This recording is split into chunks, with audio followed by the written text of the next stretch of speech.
Welcome to the Ayn Rand Fan Club. I'm Scott Schiff along with William Swig. William, how are you today? I'm doing well. How are you? I'm good. Well, Matt Walsh, the well-known conservative with the Daily Wire, he put out a documentary last year called What is a Woman? And in this documentary, he's using satire, I think, somewhat brilliantly to show how many people seem afraid to answer the question, what is a woman? And he's shining a spotlight on the fact that people can't answer it. And right in the beginning, Walsh challenges the notion that just because you identify as something doesn't mean that you are that thing. And, he even asks if there's a truth, and that's the fundamental issue. And then Onkar, Ghate and Nikos Sotirakopoulos, under the Ayn Rand Institute's New Ideal podcast, they set about critiquing Walsh's documentary. And there was enough reaction to this that this is by far the most people that have ever come to me and just said, look, please do a critique of basically ARI's critique of what is a woman. Yeah, this is definitely an important issue. And obviously the documentary was very popular and it's been watched by millions and millions of people. So I'm actually kind of surprised it took ARI this long to talk about it. And I'm glad that we are having an opportunity here to give our take on it, as well as analyzing Onkar and Nikos's critique.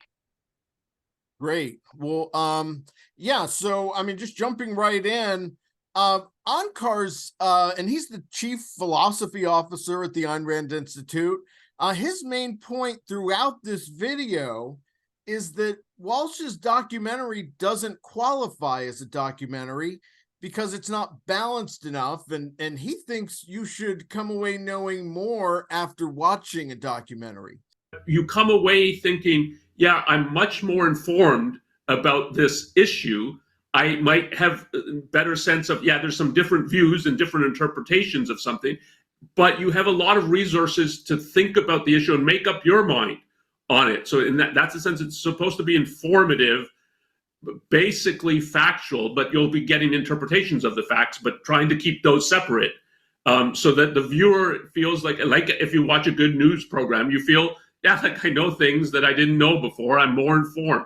I did not come out of this thinking that I'm more informed. And I don't think in the end the purpose was that the viewers will be more informed. I think of it much more as a kind of attempt to rally the troops. And in that sense, I think of it much more like it's a propaganda trying to push a certain viewpoint in certain ways, to push it without always explicitly stating that what the purpose is to push people into a certain camp, in effect. So in some part of that segment, he says that he doesn't think it qualifies as a documentary. And so in that clip we were showing, he's giving some reasons. But I don't think he understands what a documentary is. A documentary is, a creative take on something that actually happened. So, and if you look at definitions of a documentary, it includes the documentarian's opinions, and it can include personal expressions or personal journey. There are different types of documentaries. So Onkar compares it to a historical documentary on the Civil War, which this isn't that type of documentary. So right.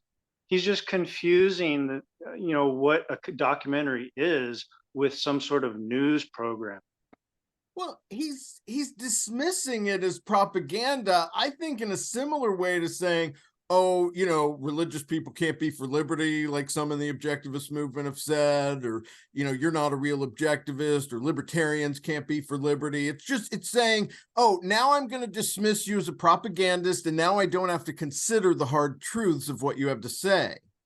I think it's naive to think that most documentaries aren't trying to sell a view, even the news as well, even if they offer some new information. he's trying to paint it as propaganda, but the documentary isn't propaganda just because it has a point of view, or just because it's trying to push you in one direction or the other.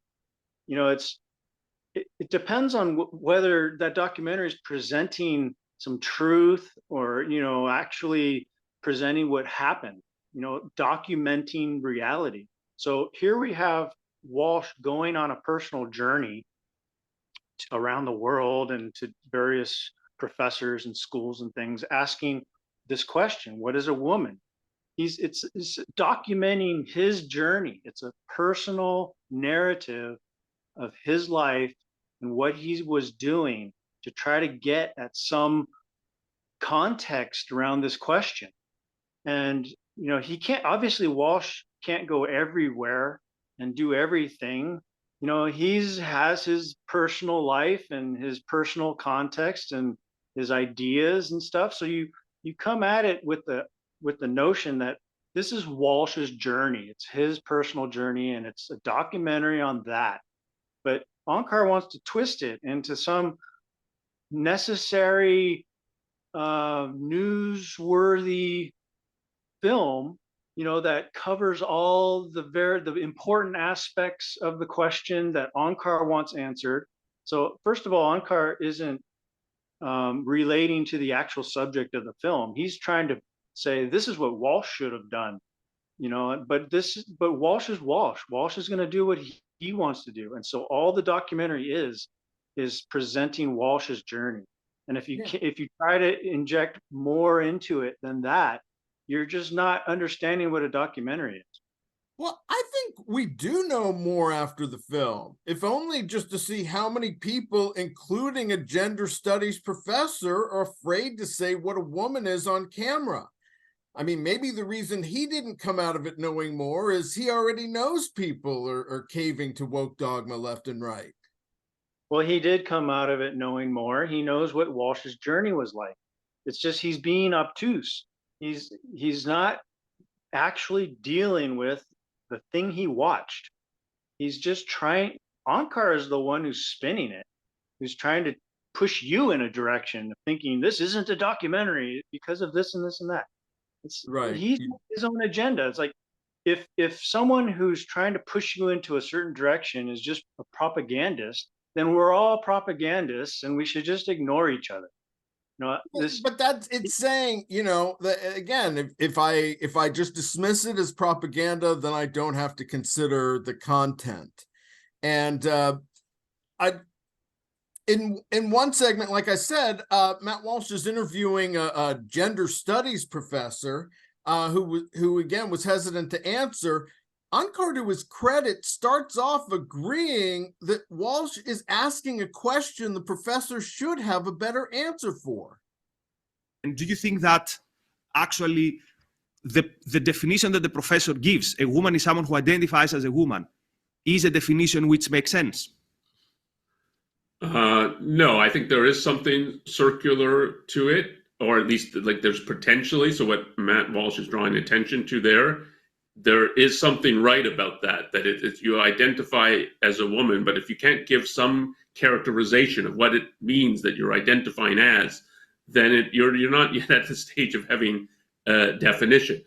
But he seems to be agreeing begrudgingly, because he then immediately saves his real anger for Walsh for asking the question in the first place.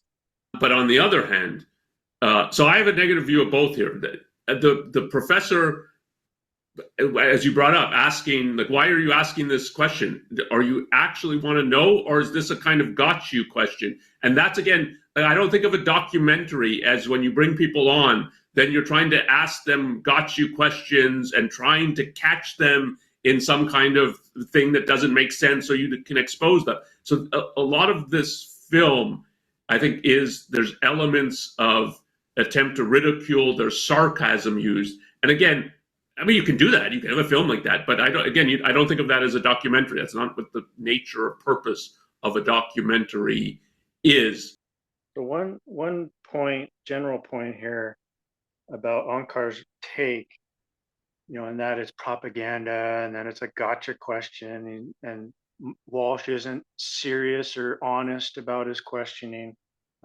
This sounds to me like Onkar got his take straight out of the Wikipedia article on this film, because in that article, if you read it, there's a quote from A.J. Eckert of Science-Based Medicine, and he calls the film every bit as much of a science-denying propaganda film disguised as a documentary as anti-vax films like Vax or the anti-evolution film Expelled.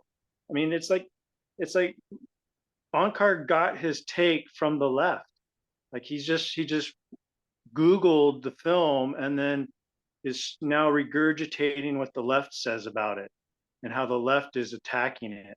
And we see just more of this here. He wants to say, oh, I have negative things to say about both sides, but his negative things about Walsh is just straight out of the left. And he's failing to understand what Walsh is actually doing in this documentary. Walsh is doing something very objectivist. He's getting at the concepts. He's going to the base level of this argument, of this debate. He's asking, what is your definition of a woman? Let's try to get to some fundamental agreement on the basic concepts.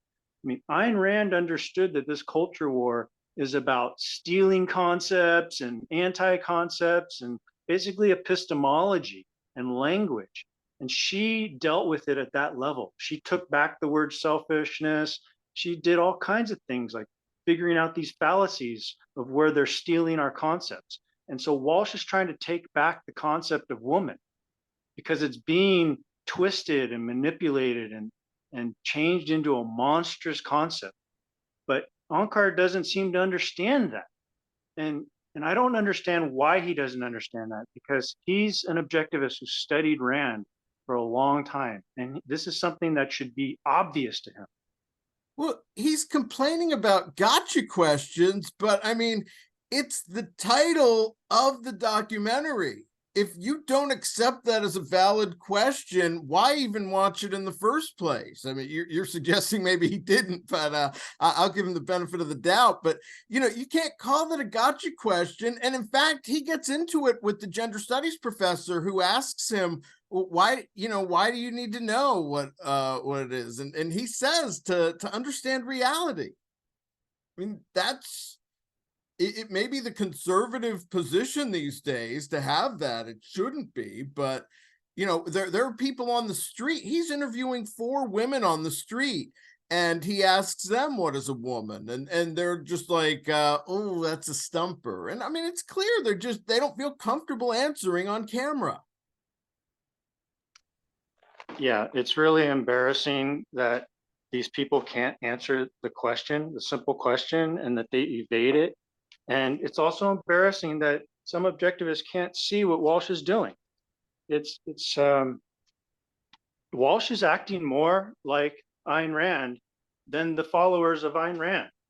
He's actually trying to figure out, this culture war, and he's taking the fight to the enemy on the front lines. And to some degree, you should respect that. Because these religious conservatives, even though they're religious and we disagree with them on that, they aren't using religious arguments. They're just going out there using just basic questions, fundamental questions, checking premises. They're doing what Rand was doing. They're going out there and saying, what is your concept of woman? They're trying to pin these people down to show that their ideas are ridiculous. And apparently wanting firm definitions is a sign of cis supremacy. So, they don't want to be accused. I mean, objectivity is white supremacy. So it's like, but Walsh is going out there and, he doesn't, his context isn't that he's out there being objective and all that, but maybe it is. He probably thinks he's being rational. But he's also out there as, a religious person. So of course, God is going to get injected at some point. At a very fundamental level, they're going to appeal to God.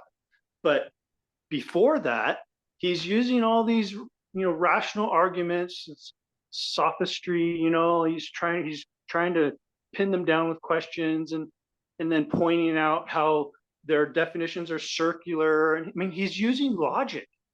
He's trying to appeal to their logic and their reason, but they haven't any. And I so agree. that, I just go think I just want to add one more thing.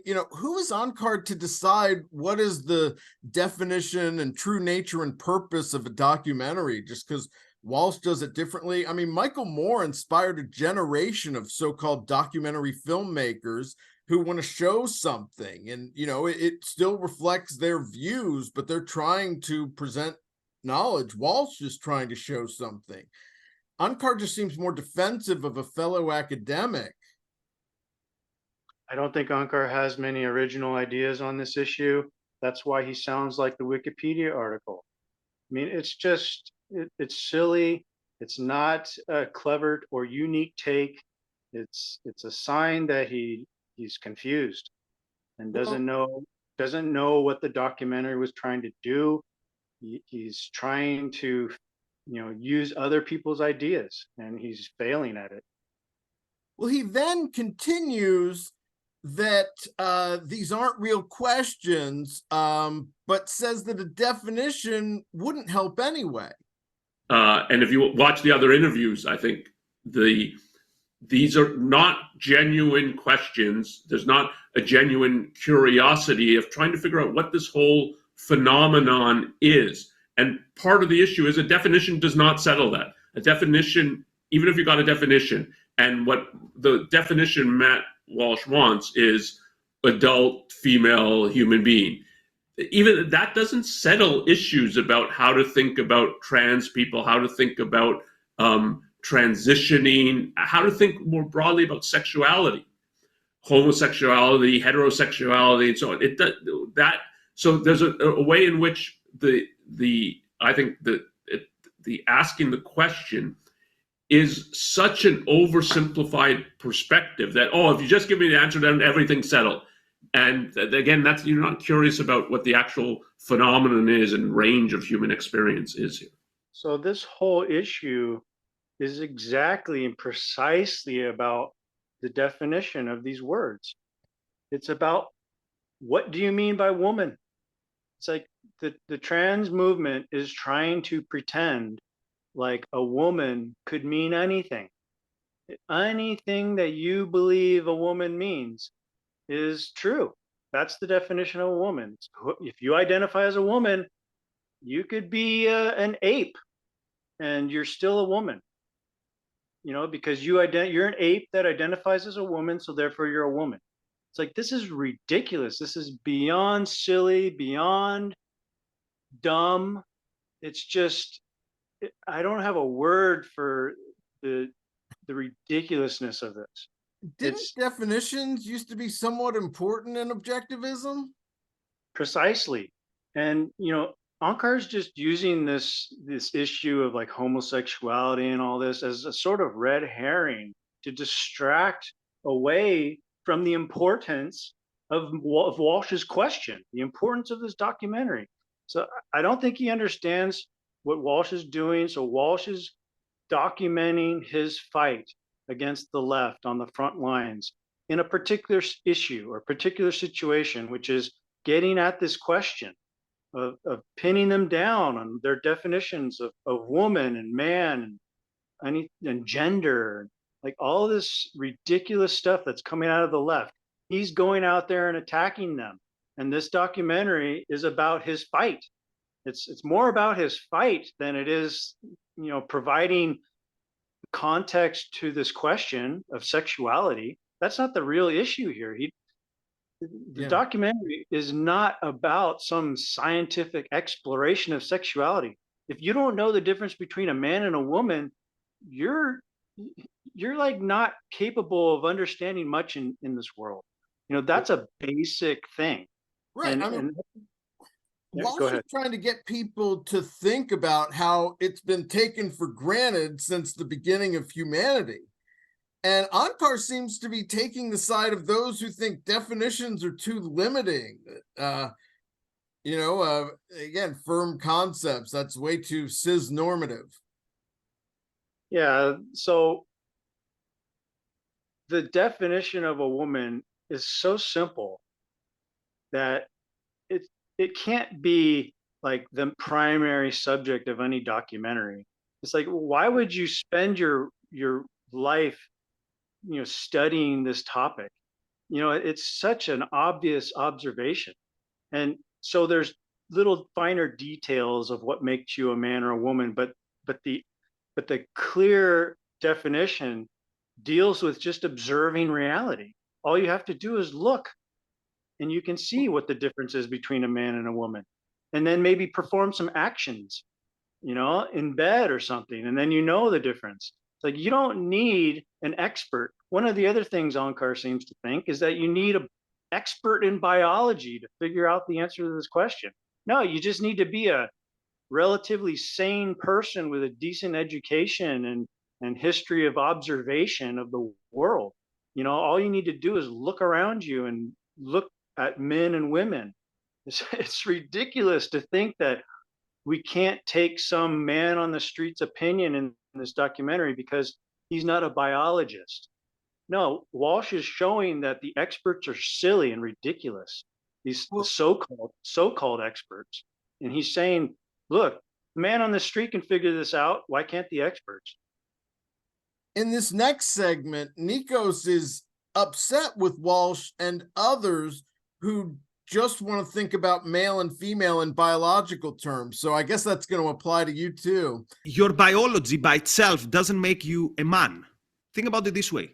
Think on the one hand, John Wayne, and think on the other hand, what conservatives would consider like the meme, the soy boy or whatever.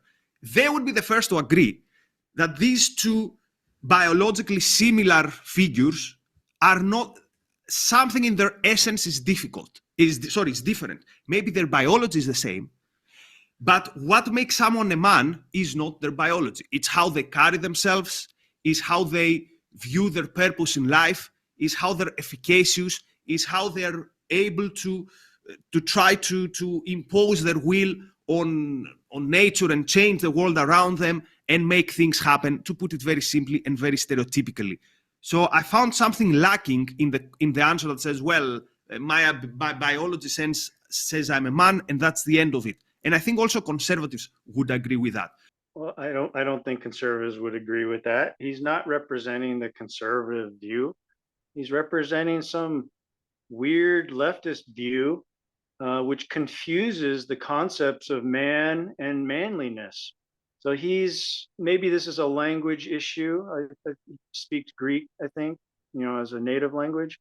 But, we have these concepts of what a man is versus what is considered manly. So manliness is like the traditional characteristics or cultural characteristics of a man. And so if you're not performing the function of a man, like, marrying a woman and having children and providing for the family, then you're not, quote, a man, but that's the colloquial use of that word. It's not the definition of the word. It's just, there's a sense in which our biology makes us men.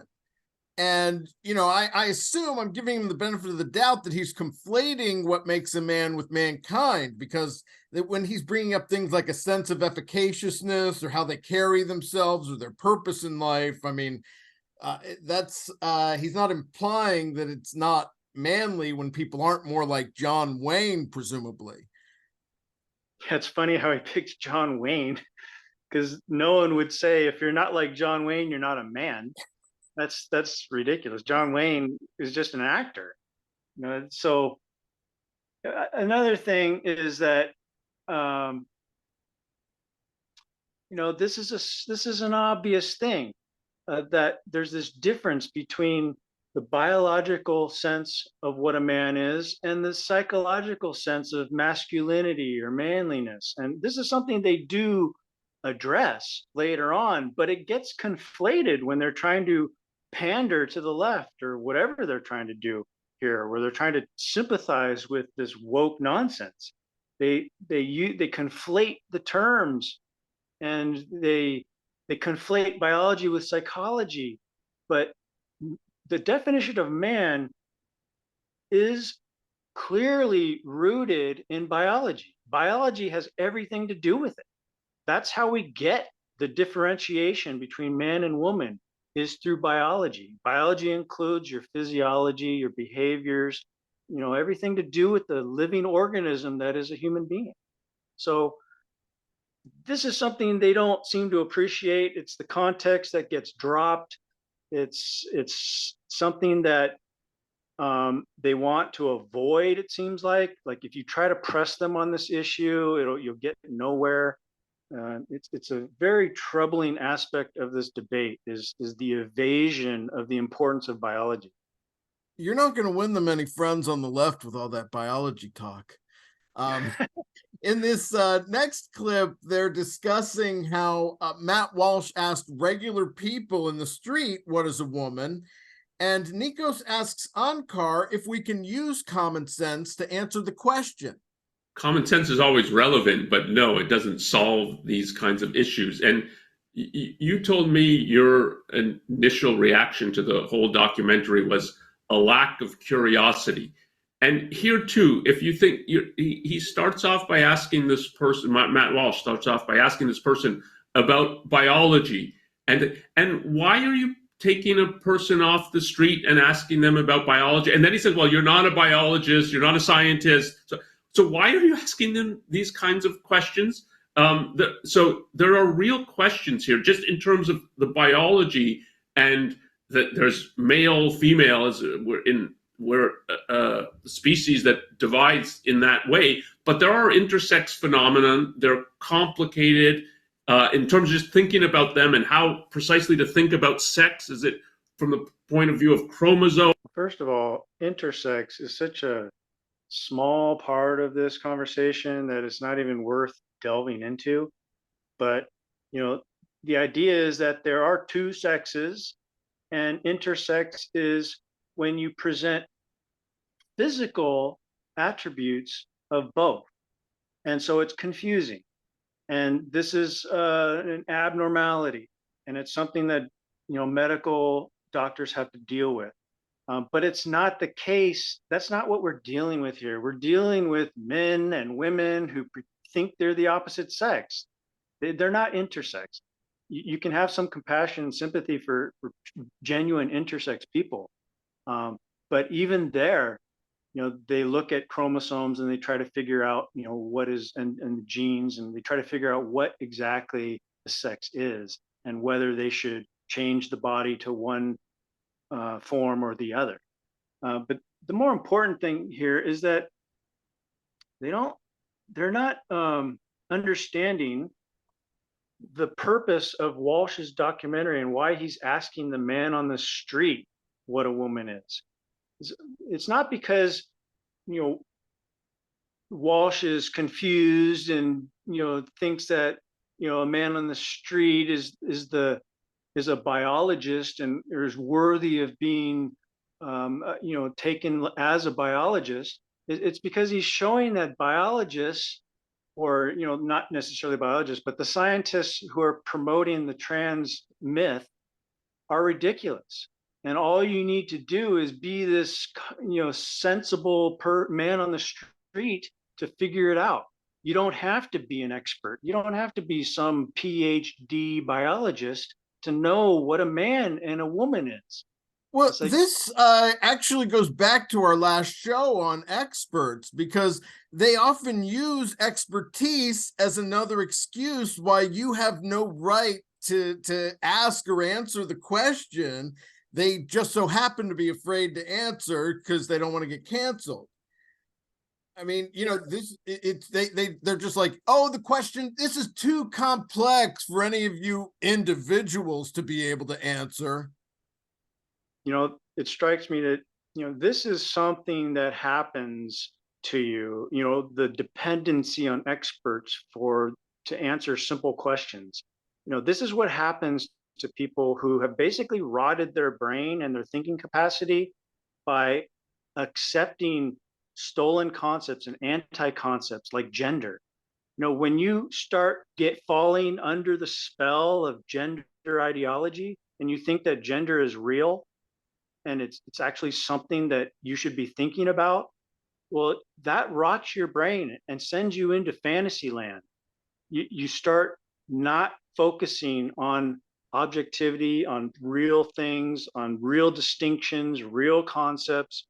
You start going off into anti-conceptual mentality land. And this is a real problem with some objectivists now. They've fallen under the spell of gender ideology. And this is a symptom of it. Not knowing answers to simple questions or not accepting it and thinking there's something more to it. I don't know what the questioner. And then trying to smear Walsh for asking this question and saying he's dishonest about it. Well, what is dishonest about going to a professor and asking him this question? Like he wants to know what the professor's definition is, and then he wants to give him grief for giving a circular definition. Walsh doesn't want a circular definition. What's the point of that? Like, who wants a circular definition? So he's giving Walsh grief for probing this professor and saying, look, can you give me a real definition here? Like, even in the documentary, Walsh says, I don't want a particular definition. I just want, your definition. What is a woman? Right. So I don't know what the smear job is about, but it's insulting. It's like, it's not helpful. It's not relevant to the debate.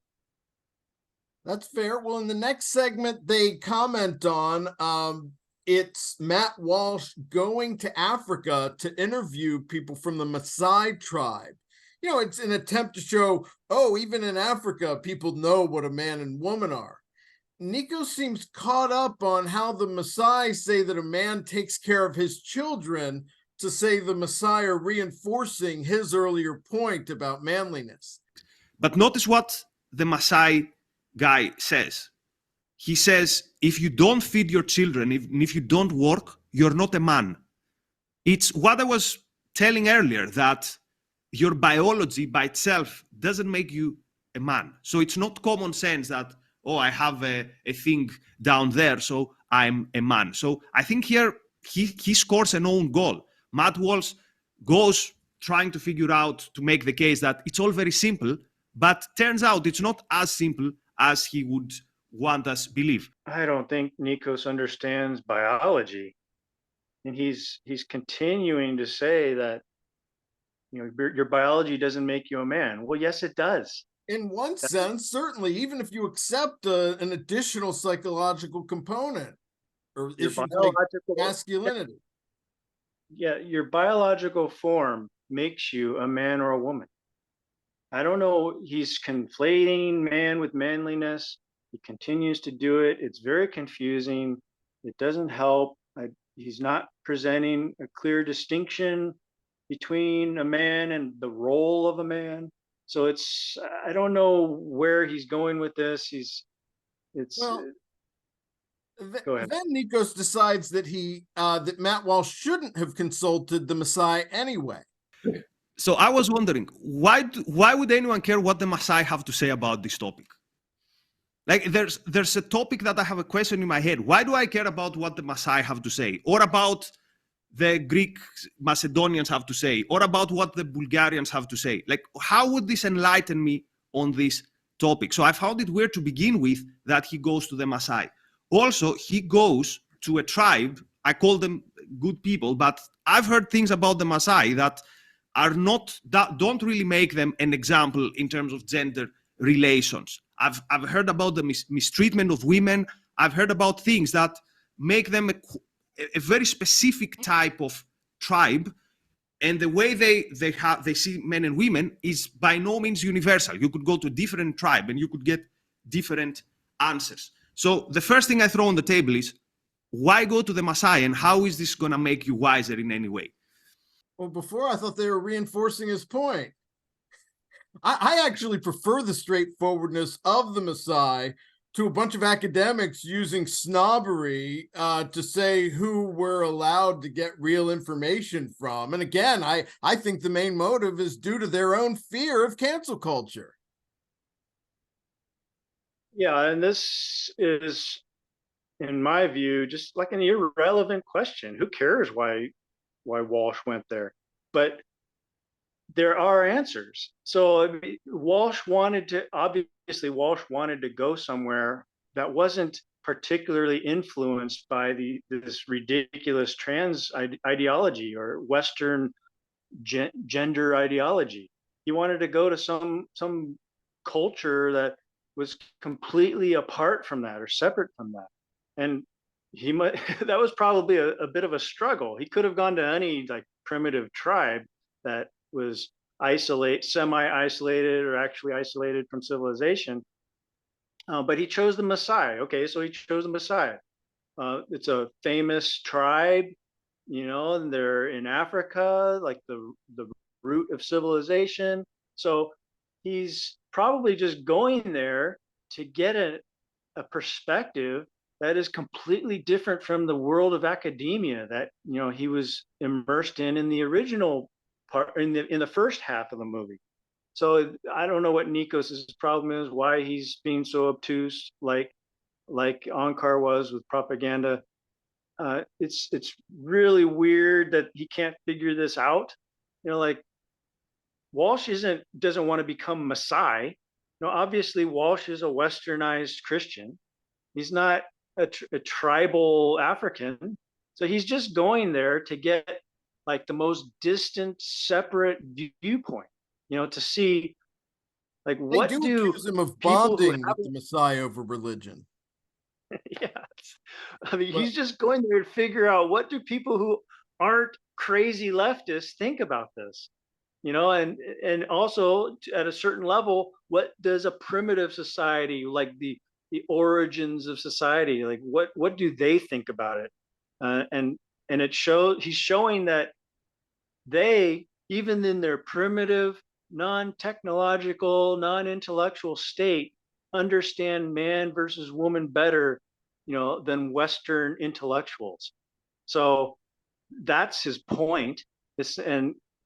And he's not. I don't think he's trying to make some grand comment on whether we should return to the primitive. This is an objectivist context or perspective on it. That all these Christians want to return us to the dark ages. Well, that's just silly. That's not what they want to do. It's a good line if you don't want to fight the left, though. In this next clip, they react to Walsh saying that the Masai have a firm sense of their identity, and they're busting on it, saying, "Oh, that applies to Al Qaeda too," but apparently forgetting that Ayn Rand valued a firm sense of identity as well. They have a firm sense of their identity. This is supposedly a good thing. Do you know who else has a very firm sense of their identity? Al Qaeda has a very, very good sense of their identity. The Revolutionary Guards in Iran, members of the mafia and of cartels, they know very well what their identity is. So I cannot understand why having a strong sense of your identity is something good. The question is, what is your identity? What does it tell you to do? How does it tell you to view yourself? You have to know what your identity is, what your nature is, to help determine what to do with it. It's like, Al Qaeda and Nazis breathed, the mafias ate food. I mean, why this judging by non-essentials to try to make this point that we shouldn't have a firm sense of identity? Well, I don't think Nikos is focusing on the important aspects of this issue. I don't know if he can contend with Walsh on the important issues. So he cherry picks, one of Walsh's minor and weaker points. So not everything Walsh says in this documentary or does in this documentary is good, in my opinion. Some of it is non-essential and he should have left it out and should have focused on other things, but it's Walsh's journey, and so you have to just accept that he's not going to do the things perfectly the way you wanted him to do it. And that's one of the problems here is Nikos focuses on some of the less important parts of the documentary and less important sentences or opinions in the documentary. The main part of that segment with the Masai was to show that they're not influenced by this Western crap, and so they have a more grounded view of men and women based on their observations and based on their cultural views and whatever religious ideas they have. You know, it's not based on this westernized ideology. Yeah, that's true. Well, in this next clip, they go back to Onkar, and he seems to show, I'd say, tolerance to those who are hesitant to answer the question, what is a woman? Apparently because of all the baggage, even though he does backtrack enough to agree they should actually answer it. And if you think of it as biologically determined, this is one of the reasons people now, when you ask what's the definition of a woman, they don't want to give it in terms of biology, because there's a perspective that, well, then the biology dictates. Well, if you say what a woman is it involves sex and it's female, not male. It's like all these things follow from that. Oh, then this is your place in life and this is your role in society, and you can't be a leader in society. So, which is the way the Masai think about these kinds of things, but it's not unique to them. And so that's part of the resistance that people have, and you can understand it. In the end, I don't think it's right to have that resistance. You should challenge the biological determinism, and more broadly the determinism, as you were bringing up, in terms of like identity, is you've got this kind of physiological identity, whether it's your sex or your skin color or something, that dictates now that's your identity, that's who you are. That's what needs to be challenged. But I can understand in the context where that's so dominant that people now, I don't want to give a definition that seems to lock me into that kind of identity that I don't view myself as.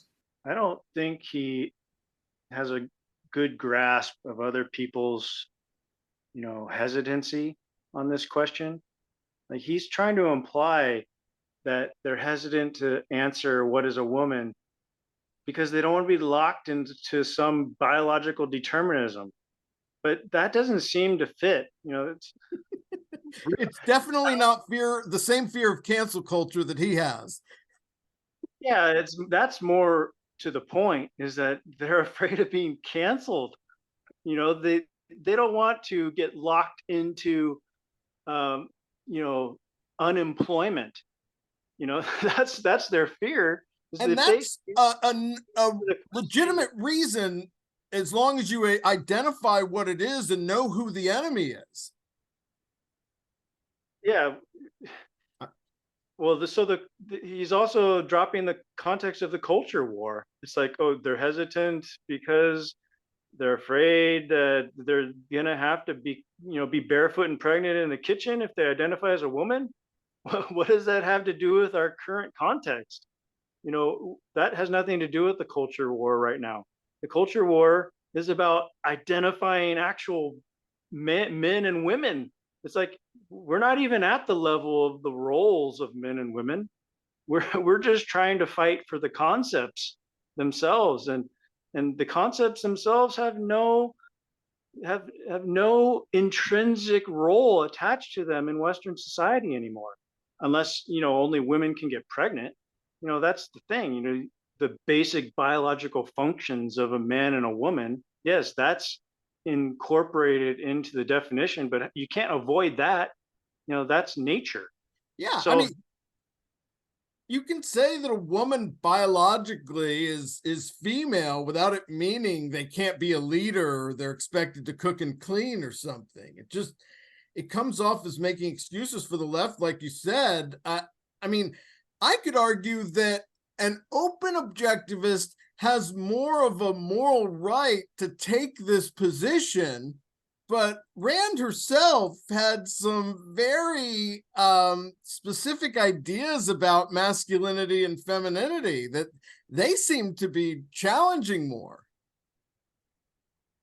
I don't even know if they're challenging that. They hardly bring it up anymore. But Rand had her view of femininity, hero worship, man worship. So I don't know. We could have a debate on that and decide if that's actually the essence of femininity. You think But Rand would be happy with their level of equivocation? No, she would see right through it, and like I do. I mean, I'm not a genius, and I see right through this. This is garbage. And anyone with half a brain should be able to see right through this equivocation that they're doing. I mean, as long as you have a objective view of the world and cherish concepts, I think one of the problems here is that they don't value concepts. They're or they half value them. They only value them when it's convenient, and when it's not convenient, then they dispense with them and they start rambling and BSing, not making sense. So I don't know. Again, I don't think Onkar can read the minds of the people who won't answer this question or hesitant to answer the question. He's probably projecting his own psychological issues about it onto other people. And my take from observing what's going on in this culture war is that people are afraid to give an honest. It's not about brains. They got the brains. They got brains enough to be afraid. They have brains enough to not answer the question because they know they'll get fired or they'll get socially ostracized and lose friends and things like that. This is what's going on. This is how dictators separate people. This is how dictators put you in your place and make you afraid to talk. This is what happens when you become a dictatorship. Rand was right. We're falling into this weird blend of communism and fascism, and we're becoming this new fascist frontier. And if you aren't grasping that context, you just don't understand what's going on. Nikos later complains that some conservatives are upset with trans because it's too individualistic, and ends up praising people transitioning as heroic and virtuous. So their point is that trans people are too obsessed with themselves. And at the end of the day, as you said, too obsessed with their happiness. So the point is, you have one life, you might not feel comfortable in your body, but why do you make such a big fuss out of it? Why is this so important? What about something bigger than yourself, as Jordan Peterson would say? So the very insidious and evil point here is that caring about yourself and wanting to make the best of this life for yourself is something which is wrong. And let me put it on the table. I think it's very heroic for someone if they think that their personal happiness does not align with how they understand their body. If they try to do something to change it, I consider this a very, all other things being equal, so forgetting the culture wars, I consider this something which is virtuous. But for the conservatives, this is something problematic. So I do think this is an issue that neither side focuses on enough. I think we do need to dig into the motivations for wanting to become a woman or become a man. It's not necessarily, the motive isn't necessarily that they're seeking personal happiness or some virtuous action. It could be that they're mentally unwell. What we need to do is distinguish between a man who knows he's a man but wants to appear as a woman versus a man who thinks he can become a woman through body modification. On one hand, it could be virtuous depending on the motive. If he understands that he is a man, but he's just very troubled by that and would rather appear as a woman, and because that makes him comfortable and he's not really trying to fool anybody. He's just doing it because for his own happiness and comfort, then that could be virtuous. But if he's trying to fool somebody into thinking he's actually a woman, or he doesn't understand that he's actually a man, then that's mental illness, and it shouldn't be praised. It should be treated, by doctors and, rational scientists. Yeah, I mean, I understand the idea that when you're at your lowest, I mean, it can feel heroic just to survive another day, and even virtuous. But that being said, that's not really how Rand defined heroic, to my understanding. It was just about, achievement and productivity, and it just seems coincidentally what someone would say if they were trying to gain favor with the dominant social view. I mean, Yaron Brook, to his credit, I mean, he talked about it being tragic and that it's, good to try to make the best of whatever situation we're in. But, it's like those that like to say being disabled is a superpower to make themselves feel better about it. I can understand that on an emotional level. It's not objectivism qua objectivism. Well, it's not being truthful to reality. Integrity is about being truthful, being honest to what is true. And if you're calling a man a woman just because they want you to call them a woman, well, there's something wrong there. And you're not being objective. You're not being rational. You're not being honest with yourself. You're just going along, trying to make, going along with the flow to try to make peace. And it's the essence of tolerating something that's not good. And so I'm curious, to what degree will certain Rand fans take this? Are they going to start accepting pedophiles who think they're children? They're going to say, "Oh yeah, you're a little boy. There's, here's a toy. Why don't you play with this toy?" And they're talking to a balding older man. So it's like, how far are they going to take this fantasy? Right, like the people dressing as babies and stuff like that. Well, to be fair, towards the end, Onkar does finally start to accept the biological definition more. About the concept of a woman and definition. So if we just take that now, yes, I do think there is the concept of a woman that is adult, female human being. It's important. It's an important concept. It's important to preserve it. And if you just think in terms of some of the discussion about these kinds of issues and about sexuality, when you homosexuality and heterosexuality, it's attraction to the opposite sex or to the same sex. And you have to think, so it's a lesbian woman attracted to a woman. And that's part in terms of the sex or the biology. And that's one use of the concept and a reason you would preserve it. But to say that is not to say there's not more phenomenon here that needs conceptualization. So part of the whole kind of flavor of this film is, if you've got the definition, then everything's settled. Flavor of the film? I mean, that means it's what Onkar took away. It's not saying there's nothing else to say just because you accept the biological definition. And to me, it's like he's angry. He's forced to be on the same side of the issue as Matt Walsh and, having tolerance about not answering a question about reality.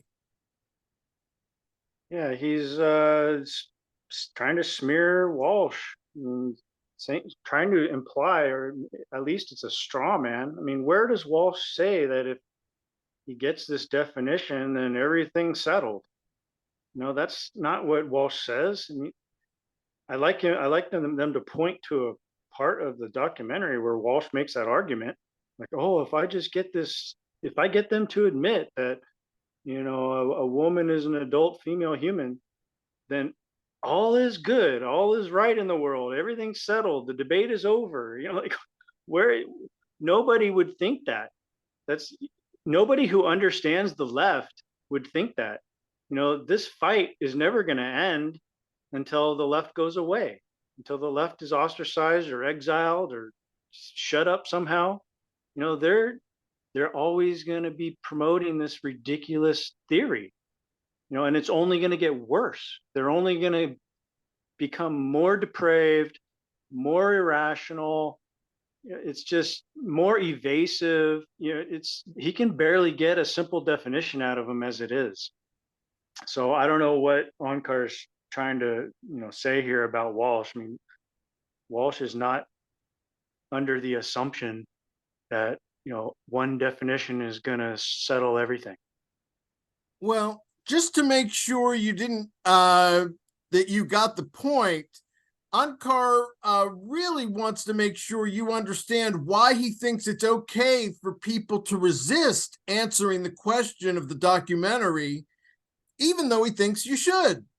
And that's part of what is, I think, the resistance now to, they feel like they're being pinned into a corner, and they don't want to be pinned into the corner. I don't think the solution is to toss out the concept of a woman or of it. Like if you look in a dictionary, it's adult, female, human being, to toss that out. But you might need further concepts and concepts about, and we were talking about masculinity and femininity, a concept about gender roles. And so there's a lot here in terms of just, if one thinks of human sexuality, just like much more broad than just a trans issue.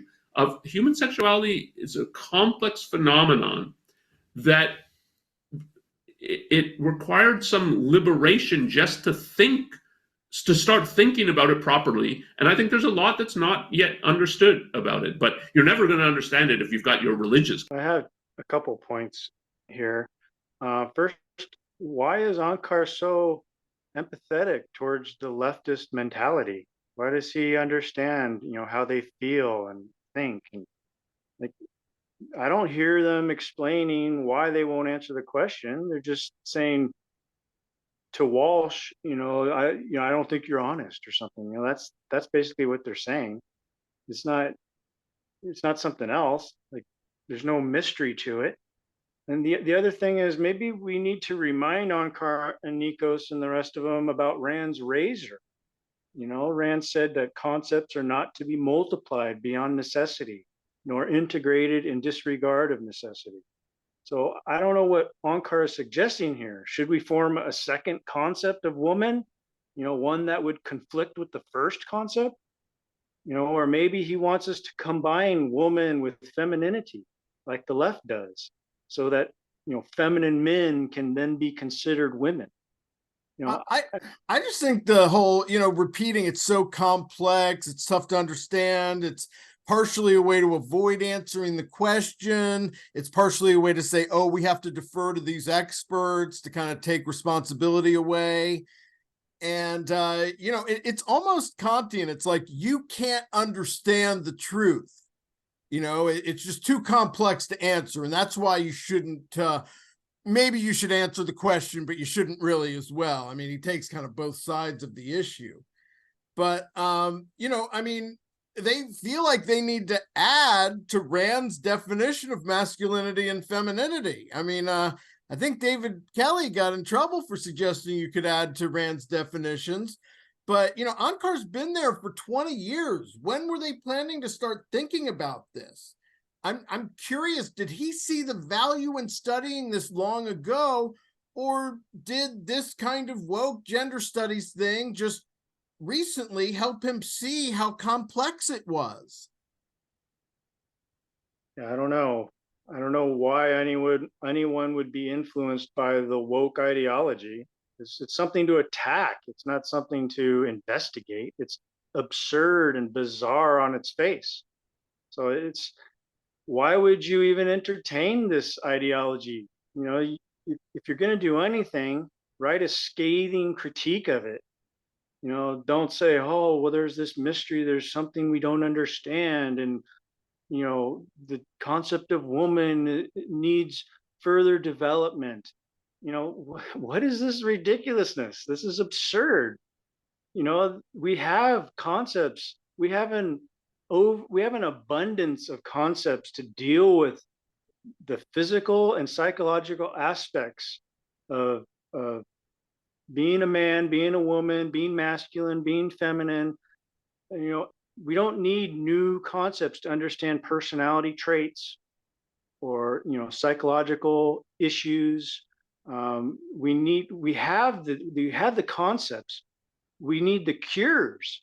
we don't, we should be focusing on the cures, not like having more concepts to confuse us about what is going on.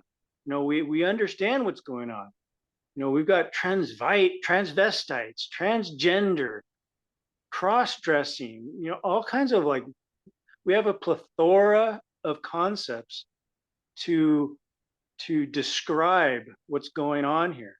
But what we don't have are solutions to or the problem. courage, people willing to talk about these issues because they think they're stepping into a woke minefield, and they're right. I mean, misgendering, they're talking about making it a crime in some cases.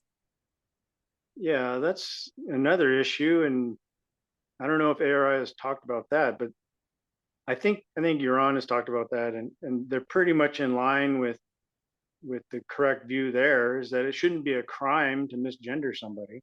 Yeah, I mean, something like that is easy to say, but I mean, 10, 12 years ago, the leadership of ARI was, against trans in the first place. They thought it was, but I'll save that for another time. But in this last clip, I just want to say before we move on that the real issue here is the whole moral sanction thing. They don't want to get on board with the right because they don't want to be perceived as being in the same boat as religious conservatives.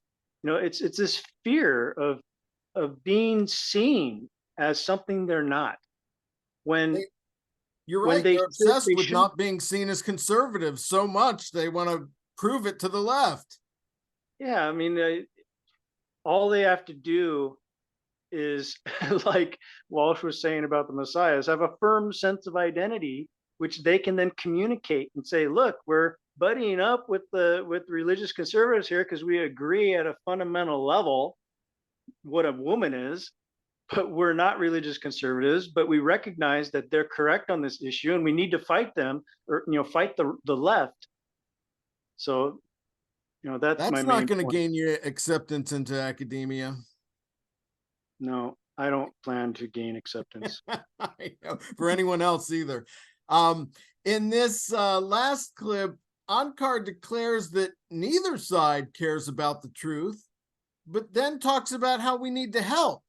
Is that neither side is interested when you're talking about the real activists and so on, and the tribal phenomenon. Neither side's interested in the actual phenomenon and trying to understand it and trying to help people. And like, it's a common, and you could say it's in any civilized society, or put it Western society, in your adolescence, to be thinking a lot about sexuality and like, how do I think of myself as a sexual being?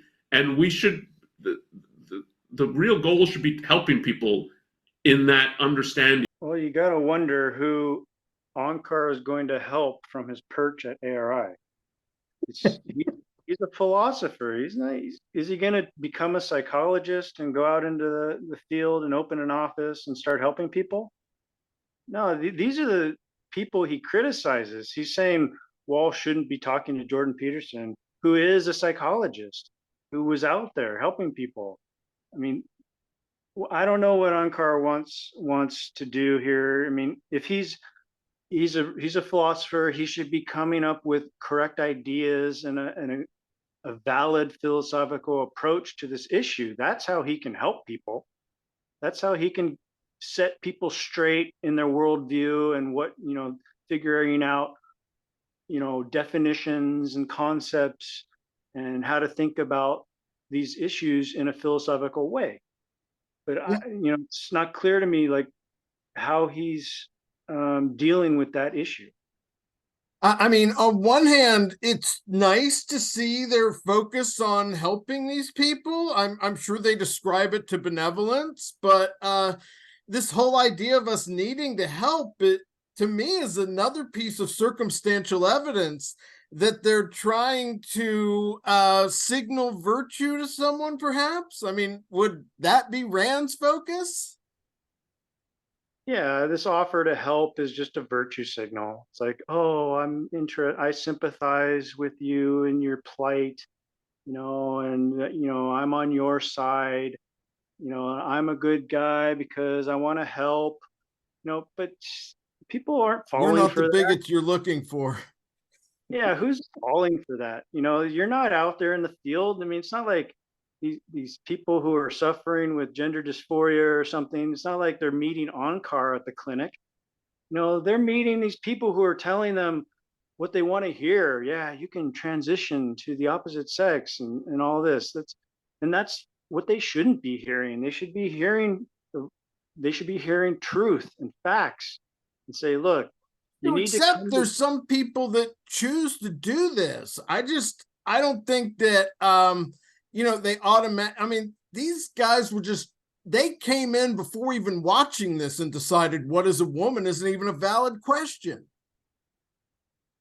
Right. That's because they don't understand what Walsh is doing. What they don't actually put themselves on the front line anymore. They used to go to colleges and give lectures about upholding Western civilization, but they got kicked out of the campuses. Now, I don't know how often do they actually go to campuses and talk these days, because the left has completely taken over the universities and will shout them down, and if they even get to talk. It's like, you need to have a big budget for security these days if you want to go talk on a college campus and give a rational objectivist viewpoint. Otherwise, you're stuck in your office, creating podcasts and videos. Keep your head down and try not to get in any trouble. Yep. It works better for a small movement. The bigger you get, the more you get in the crosshairs. Yeah, Walsh is actually going out, talking to people at the universities and creating a documentary. I'd like to see ARI create some documentary on, how great reason is, and how we need more reason on campus. Well, and Rand was also an entertainer. Her novels were using, the enjoyment of fiction to get across her ideas. And I think Walsh is doing that the same way. The objectivist organizations would be well served to add more compelling, entertaining, even funny content, just to help, as opposed to just some guy just, standing up there and, just talking for an hour. Yeah, I mean, the closest thing we have to an advocate is Euron, who still goes out into the world and talks to people. And that's great. I think a lot of what he does is great. And he's engaging the public and corporations or wherever he speaks. But really, we identified a long time ago that it's in the schools. It's the education that kids are getting that's the problem.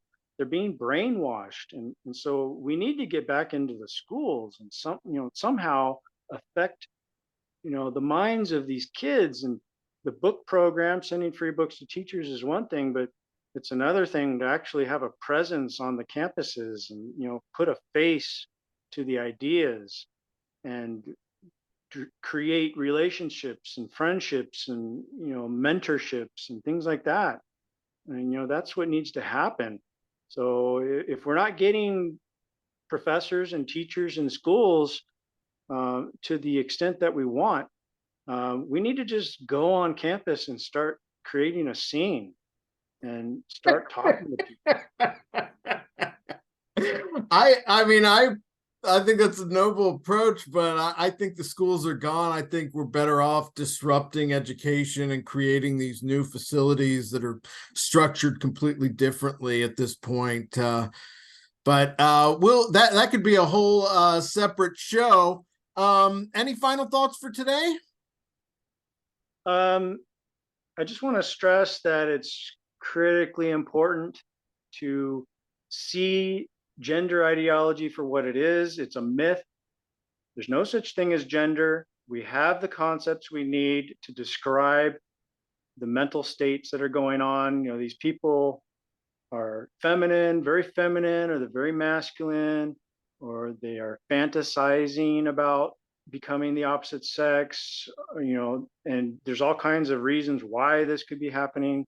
It's culture, nature, parenthood, growing up, or some